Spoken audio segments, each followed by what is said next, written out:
this is Brandon here from the elitefts compound here with Adrian, and today we're going to talk about some shoulder health stuff that's going to help you bench press more but keep your shoulders feeling good while you do so. So the first exercise we're going to do is more of a movement warm-up exercise.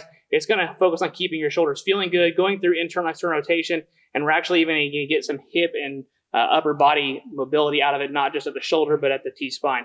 So the first thing is it's the kettlebell arm bar. This is an amazing exercise that you can do just for your warm-up. It takes literally 2 to 3 minutes. So what Adrian's going to do, she's going to get on the ground with her kettlebell here on her, she's going to start with her back on the ground, and she's going to put her hand through the kettlebell, knuckles towards the ceiling. She's got that thing gripped. The kettlebell's on the outside.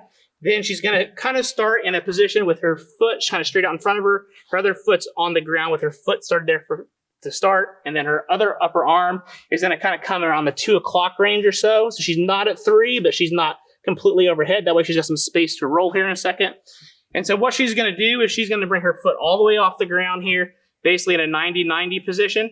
And she's going to use this leg to roll her sideways. And as she does that, she's going to punch this kettlebell up towards the ceiling. So she's going to get her serratus involved to really reach. And then as she does that, she's going to take her shoulder through external rotation. And as she does that, she's going to breathe into her upper back and try to breathe in towards her shoulder. That's where she's going to kind of feel this.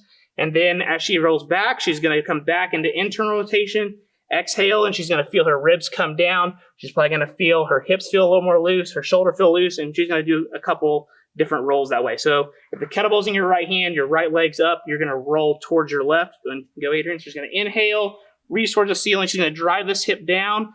Again, she breathe in. Now she's going to exhale. Roll back over, Adrian.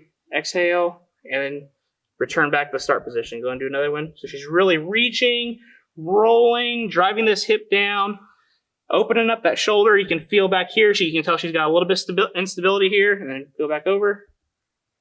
And then one more time, Adrian. Roll over, reach, externally rotate, feel that stability, breathe in back here, and then exhale out. As she rolls over, that helps her exhale, and then her ribs come down. Good?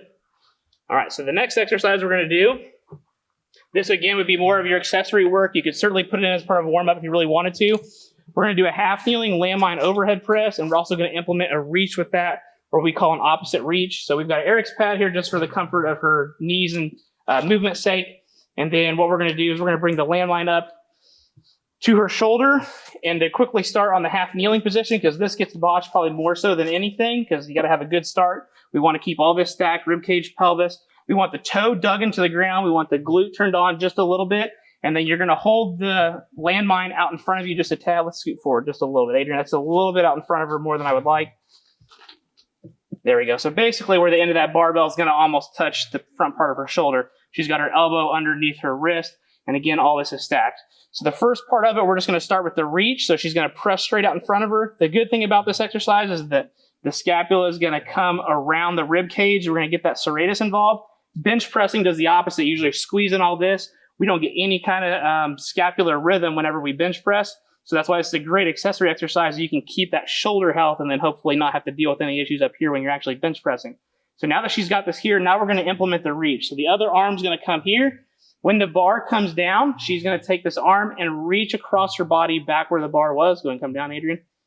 And so what that does, when she does this, this arm is now getting that same reach pattern, but we're actually getting the ribs to move side to side. So you can notice her ribs are now facing this way, and then go ahead and press, Adrian, and pull your arm back. And now her ribs are facing this way. And so now she's going to come back down, reach, rotate, and just do a couple reps. Really good and fluid. And you want to still, again, keep that glute involved. She's keeping all this still.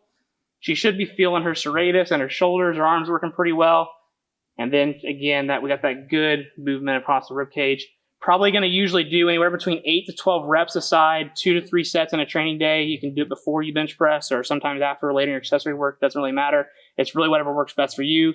Just make sure when you load this isn't an exercise you're going to try to put 245s on the barbell and go ham. This is an exercise that you really want to focus on those mechanics and still get a little bit of actual hypertrophy work. But the hypertrophy and the strength we want is coming down here at the serratus and then keeping the rib cage fluid for after we bench press.